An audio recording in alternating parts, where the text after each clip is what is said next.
제2의 미르재단 사태가 터졌습니다. 범죄자 집단이군요. 충격입니다. 김건희 특검 출국 금지 명단엔 김예성이 있습니다. 최은순 장고증명서 위조 사건의 공범입니다. 그런데 JTBC가 김씨가 연루된 수상한 투자를 취재했습니다. 윤석열 정부였던 2023년 한 투자회사가 김씨의 렌터카 업체에 무려 184억 원을 투자한 겁니다. 투자금을 넣은 회사는 카카오 모빌리티, 효성 등 대기업과 사실상 공기업인 한국증권금융입니다. 네, 이 돈 건희한테 흘러갔겠죠. 아무래도 3특검의 진짜 수괴는 김건희 같은데, 그러나 의외로 먼저 감옥에 갈 두창이는 측근의 폭로로 영구 수감될 것 같습니다. 관련해 중요한 영상 보시고 이어가 보겠습니다. 특검에서 조사받았던 내용들이 오늘 조선일보를 통해서 보도가 됐는데, 아마 이제 윤석열 씨 쪽에서 이런 주장을 내놓는 것 같습니다. 이번에 이제 구속영장의 내용이 공개가 되다 보니까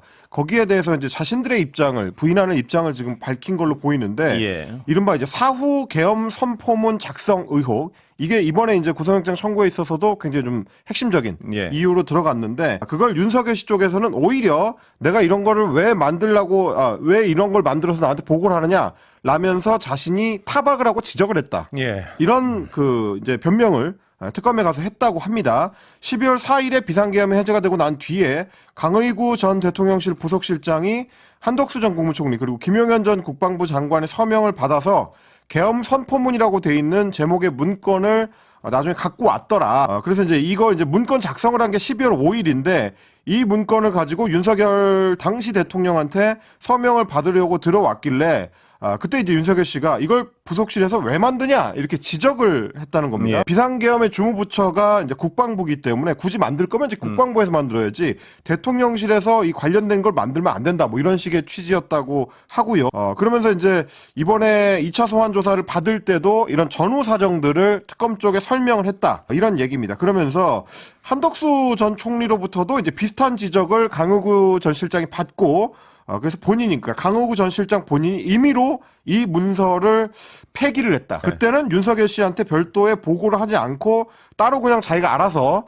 폐기를 했다라고 특검에서 소명했다고 합니다. 그러니까 윤석열 씨의 주장대로 하면 본인은 이제 사후 계엄 선포문을 작성하라고 이제 지시한 적도 없고 그 문건과 관련해서 폐기를 지시한 적도 없다. 그러니까 이제 이런 혐의 자체가 성립할 수가 없는 거다라고 주장을 한 건데, 저희가 어제도 전해드렸다시피 특검의 수사 결과하고는 상당히 좀 다른 내용입니다. 강의구 전 실장이 12월 5일에 문건 작성을 한 거는 맞는데, 문건 작성을 하는 과정에서 김주현 당시 민정수석한테 이제 이야기를 들은 게 있었다는 거죠. 원래 이제 비상계엄은 국무회의 심의를 거쳐야 되고 대통령의 모든 행위는 문서로 이루어져야 되는데 문건이 있냐? 이렇게 이제 지적을 받고, 그래서 계엄 선포문을 사후에 따로 만들어가지고 한덕수 전 국무총리나 김용현 전 장관한테 서명을 받고요. 그리고 나서 이제 윤석열 씨한테 대통령 서명을 받았다라는 얘기입니다. 그게 12월 7일에 보고가 이루어지고 그때 서명을 받은 거고,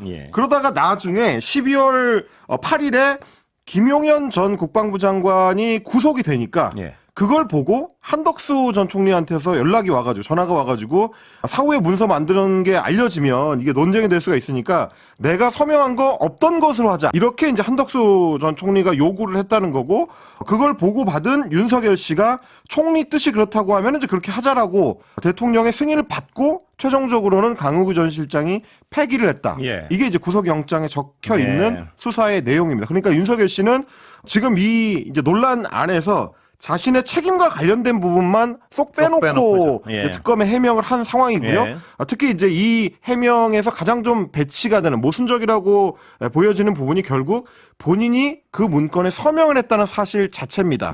거기에 대해서는 지금 이제 부정을 하지 못하는 거거든요. 다만 내가 지시 안 했고 폐기할 때도 내가 관여하지 않았다. 이런 취지의 설명만 하고 있는 거고, 그런 문건이 실제로 존재했고 그걸 이제 폐기했다까지는 어느 정도 확인이 된 겁니다. 네, 정말 구차합니다. 오죽하면 부하들이 다 불겠습니까? 진짜 더러운 자식인데. 그러나 민주 진영은 다릅니다. 이 대통령 리더십에 점점 국민들이 잼며드는 가운데, 그리고 조중동까지 김민석 총리를 극찬하기 시작했습니다. 이번 대권까지의 민주당 브레인과 다름 없었다는 건 이미 알고 있었지만 확실히 생각하고 예상했던 것보다 훨씬 스마트한 게 느껴지는 게 여러 부분에서 체감됩니다. 아직 시작 단계이긴 하지만 이 사람을 왜 내각의 총지휘관이자 총책임자인 국무총리로 임명을 했는지, 그리고 이재명 대표 체제하에서 이 사람을 왜 젠프가 중용하고 신뢰했었는지가 어느 정도 이해가 갑니다. 확실히 여타 인재군들과는 좀 다른 느낌의